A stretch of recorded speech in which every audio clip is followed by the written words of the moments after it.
Hi, it's 9 in the morning. Instead of breakfast, I'm making lunch for my new boyfriend, and I want to surprise him with food. Why not? So the reason why I'm doing this is, I want to say that I've only done. I've been dating this guy for a month, and he's already so sweet. He's already paying me shit, so I'm just like, reward him with my food. Why not?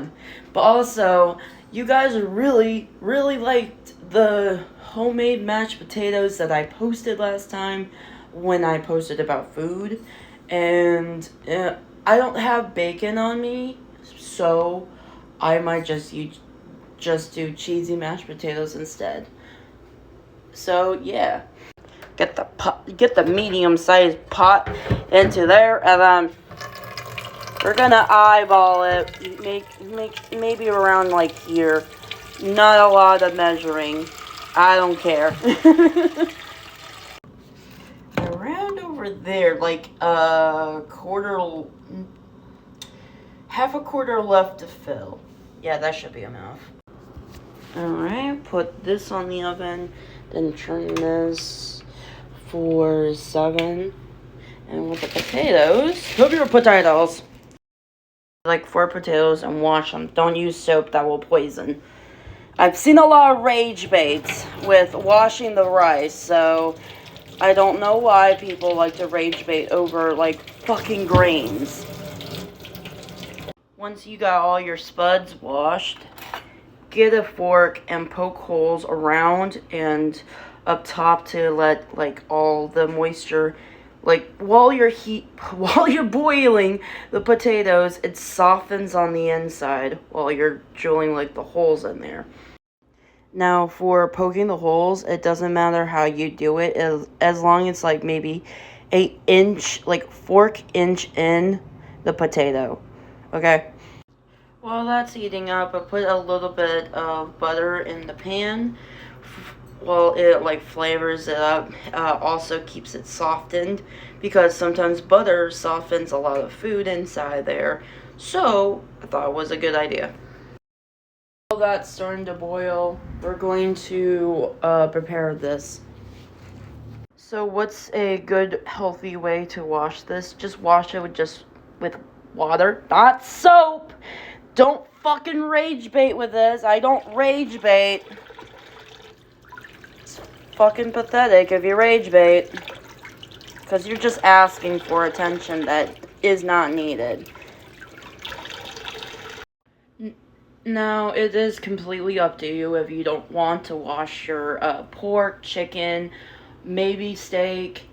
And the reason why I do it, because after a while of just putting like seasons on it right out of the thing and then putting it on there, it was not like helping me in the sorts in my body. It was still having like all the blood, germs, chemicals.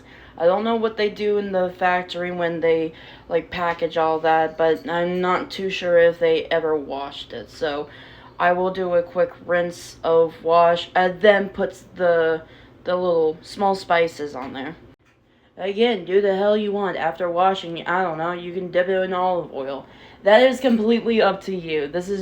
I am making this food for my man, of how I love him. Like how I love my food.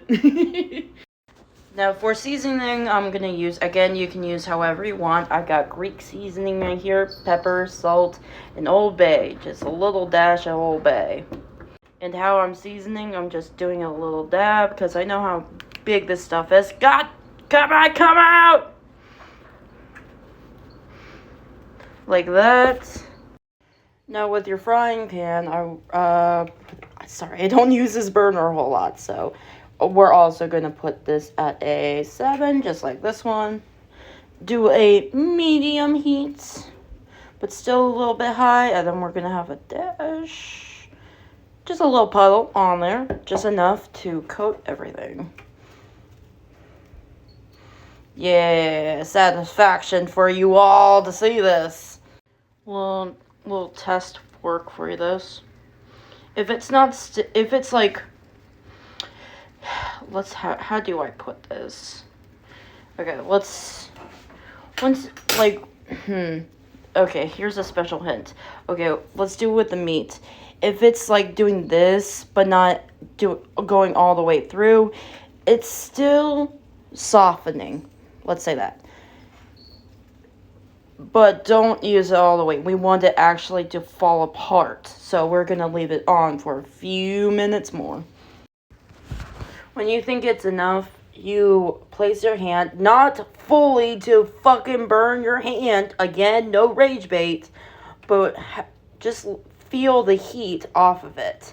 If it's like good enough for you, like I don't know how burnt you want or how cooked you want your pork, but I believe when it's like really, when I'm really starting to feeling the warmth of my hand, I think it's safe to go in. And plus, look at the smoke.